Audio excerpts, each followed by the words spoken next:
નમસ્કાર મિત્રો, સ્વાગત છે તમારું આપ સૌની સિયારી ચેનલ ગુજરાતી સાહિત્ય વિદ નિકુંજ યુટ્યુબ ચેનલમાં. હું નિકુંજ પરમાર આપ સૌનું તહે દિલથી આજના વિડીયોમાં સ્વાગત કરું છું. મિત્રો, આજના વિડીયોની મુખ્ય બાબત એ છે કે 67થી લઈને 75 વર્ષની ઉંમરના નિવૃત્તિ પેન્શનોને ગુજરાત સરકારે આજ તારીખ 24/8/2026ના રોજ આપી મહત્ત્વની ભેટ. જો તમે ગુજરાત રાજ્યના મુખ્યમંત્રી ભૂપેન્દ્ર પટેલના નિવૃત્તિ કર્મચારી છો તો તમારા માટે આજનો આ વિડીયો ઉપયોગી બનશે. આપણી આ ચેનલ પર સરકારી કર્મચારી, નિવૃત્ત કર્મચારી, પેન્શનધારક બાબતે હરેક માહિતી પુરવાર કરવામાં આવે છે.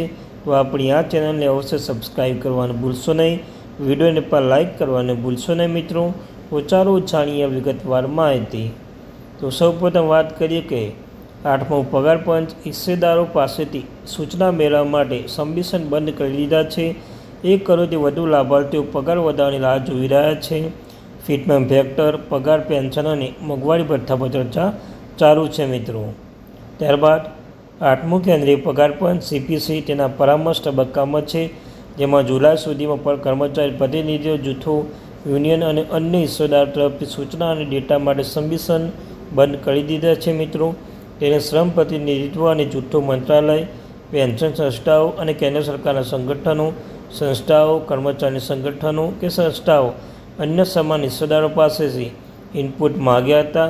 આ ડેટાનું વિશ્લેષણ કરવામાં આવશે અને પછી તેનો ઉપયોગ કેન્દ્ર સરકારના કર્મચારી અને પેન્શનને માટે પગાર ભથ્થાને પેન્શન અને પગાર નક્કી કરવામાં મદદરૂપ થશે. મિત્રો, ત્યારબાદ આ મહિનાથી શરૂઆતમાં પેનલ ઓગસ્ટ અને સપ્ટેમ્બર ભારતભરમાં સત્તાવાર રાજ્ય મુલાકાત અને હિસ્સેદારની બેઠક અંગે વેબસાઇટ પર અનેક સૂચનાઓ પોસ્ટ કરી હતી.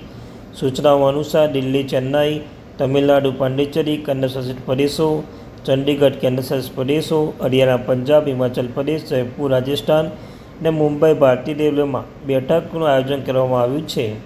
આ યુનિયન અને જૂથો સામૂહિક રીતે મોટી સંખ્યામાં કર્મચારી અને પેન્શનોનું પ્રતિનિધિત્વ કરે છે, જેમાં સંરક્ષણ અને રેલવે સ્ટાફના સમાવેશ થાય છે.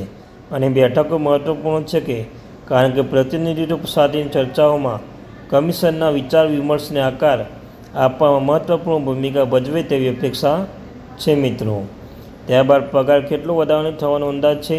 તો દર 10 વર્ષે રચાયેલી નવીનતમ પેનલ 2027ના મધ્ય સુધીમાં તે નિર્ણય જાય કે તેવી અપેક્ષા છે. લગભગ 50 લાખ કર્મચારી, લગભગ 65 લાખ પેન્શનોને સહિત 1 કરોડથી વધુ લાભાર્થીઓ મોંઘવારી ભથ્થા, ડીએ અને મોંઘવારી રાહત, ડીએ અને ફિટમેન ફેક્ટર વધારવાની રાહ જોઈ રહ્યા છે. મિત્રો, 8મા સીપીસી એકંદર પગાર વધારો લઘુત્તમ પગાર, ફિટમેન ફેક્ટર અને ડીએ વધારા પર આધારિત રહેશે. હાલમાં સંભવિત વધારો સંપૂર્ણપણે અનુમાનિત છે કારણ કે હિસ્સેદારો અને પ્રતિનિધિત્વ અંદાજ પર આધારિત છે.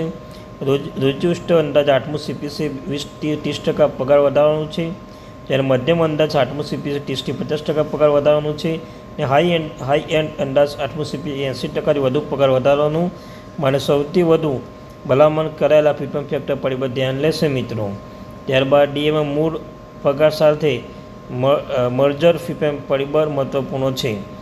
નોંધનીય રીતે કમિશન સુધારેલા મૂળ પગારની ઘટક પર અસરકારક ડીએની પણ જાહેરાત કરી તેવી અપેક્ષા છે, જે અંતિમ પગાર વધારો અસર કરી શકે છે.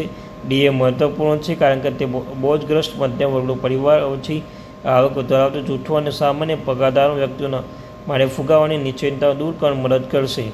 જૂથોની માંગ કરી રહ્યા છે. કેન્દ્રના 8મા સીપીસી ભલામણ આધારે ડીઓની મંજૂરીની જાહેરાત કરશે. આ મુદ્દામાં વધુ જોર મળ્યું છે કારણ કે મૂળભૂત પગાર, અન્ય ઘટકો, પ્રોવિડન્ટ ફંડ, યોગદાન, પેન્શન ભથ્થા, ગ્રેજ્યુટી વગેરેની ગણતરી નક્કી કરી છે.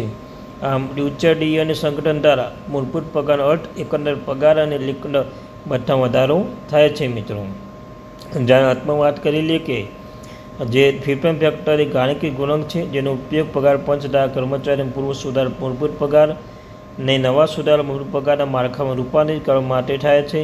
આ સમયે 8મા સીપીસી ચર્ચામાં હજુ પણ ચાલુ છે. ફિટમેન ફેક્ટર હજુ સુધી નક્કી થયું નથી, જોકે બહુવિધ જૂથો, ઉદ્યોગ નિરીક્ષકોને એવા અંદાજો છે. ગુણક 2.28 3.83 સુધી હોઈ શકે છે. સામાન્ય સમયરેખા મુજબ 8મા સીપીસી કમિશન પછી 18 મહિનાની અંદરથી ભલામણ જાહેર કરે તેવી અપેક્ષા છે. અનુમાનિત ફેબ્રુઆરી અથવા એપ્રિલ 2027 રોજ વહેલો સવારે જ્યારે પણ તેનો નિર્ણય અંગે કોઈ સત્તાવાર જાહેર કરી શકીએ છીએ. મિત્રો, તો આ ત્યારે મહત્વપૂર્ણ